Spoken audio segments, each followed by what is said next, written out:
Hello, and welcome to the Logo 3 podcast, your source for news about the NBA and the WNBA. And I'm your host, Steve Klaus, native Hoosier, and I'll give you all the news without any of the media BS. So come along with me, and we'll see what the topics are for today. Hello, Logo 3 sports fans. Welcome back. Well,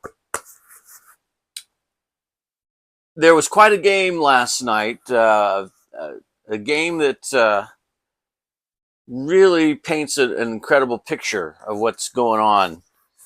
I'm talking about the Chicago Sky versus the Liberty last night.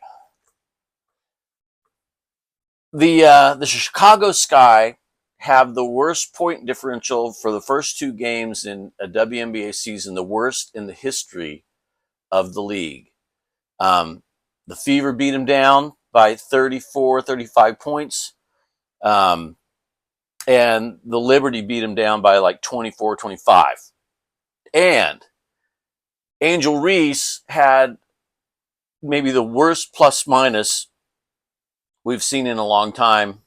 It's definitely her worst, minus 25. She took 8 shots, hit 0. She ended the game with 2 points, I guess, obviously free throws. She had 12 rebounds, 8 of which were offensive rebounds, and 4 of those came in one play. She had maybe the worst single play under the basket that maybe we've ever seen. It looked like, I don't know, it looked like something from the Harlem Globetrotters or something, the team that always loses against the Globetrotters. She gets a rebound. She goes up for the shot, gets blocked. Goes up for another shot, gets blocked. Crashes through the defense a little bit. Goes up for another layup on the right-hand side. Gets blocked. She had 4 shots at the goal, blocked every time. Maybe she got 1 shot off without getting blocked, but it was, a brick against the rim. And I think she got 4 offensive rebounds counted in that one single play. And she would not pass the ball out to her teammates. She had 4 Liberty players around her during this whole fiasco. And, the obvious thing to do is just punt and throw the ball out. And maybe one of your teammates can hit a 3 or a mid-range jumper or something, but she just loses her brain. It's like, I've got to score. I'm going to look silly if I don't score. And she just keeps making it worse and worse and worse. It was pathetic. It was absolutely pathetic.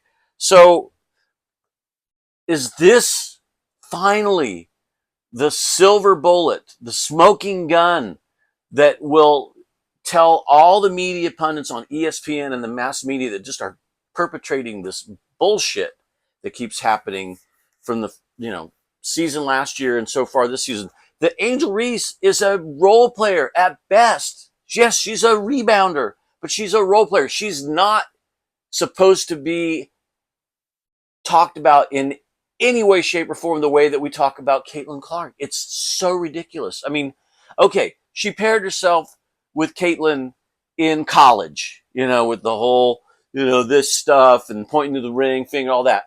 It's like, okay, that was college, but now we're on to more serious things. And it's so obvious that she is so far below Caitlin Clark that I'm hoping this will finally stop all the crap, all the lies that the mainstream media and ESPN keep throwing down our throats as fans, because it's got to stop. It's got to stop.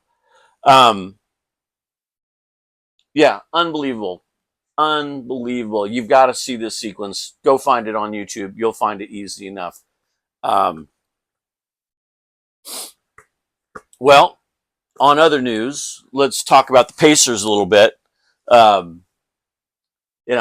Big game 2. I have a feeling this might go a little differently tonight. I think the Knicks are going to be pretty fired up about this one. So, I think the Pacers were lucky to steal that one in game 1, but I think we're going to see the Knicks come out on fire, and I have a feeling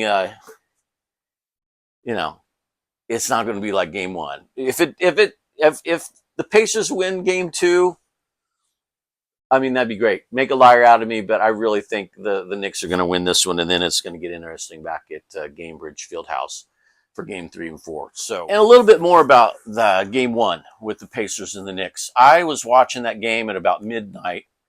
Was super tired. Was falling asleep during the third and fourth quarter. Was just about to go to bed because I was so tired.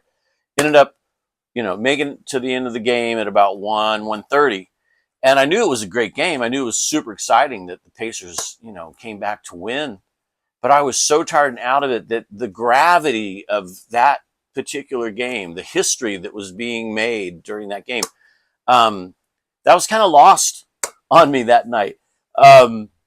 So the next day, yesterday, spent a lot of time looking at the replays of the game and hearing all the pundits talk. People just waxing about, this might have been one of the best games ever. One of the best walk-off shots. I mean, it should have been a walk-off shot, half an inch, toe on the line. But the thing, and a buddy of mine said, well, no, the greatest walk-off shot was Michael Jordan to beat Utah.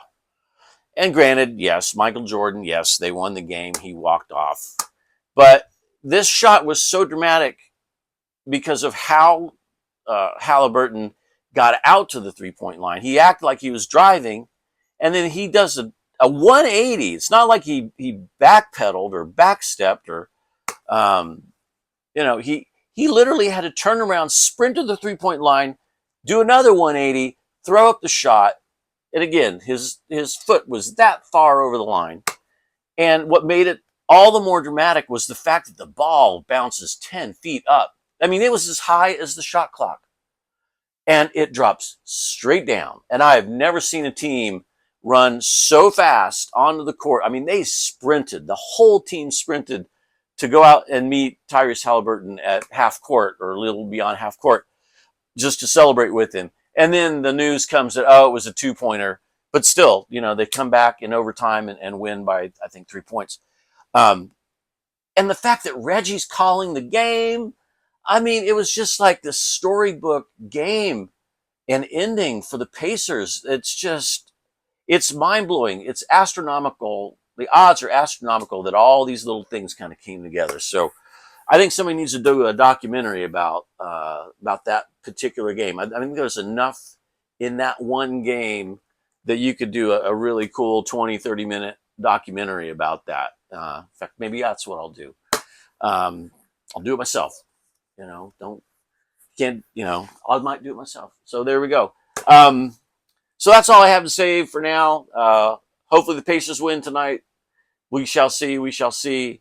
And then we've got the Fever playing tomorrow at 1:00. And let's see, who are we playing? I just saw it a minute ago. Fever. Anyway, I don't remember. But anyway, we'll talk after the Fever game tomorrow. And I'm sure we'll maybe even do a podcast tonight after the Pacer game. So until then, peace. We'll see you later.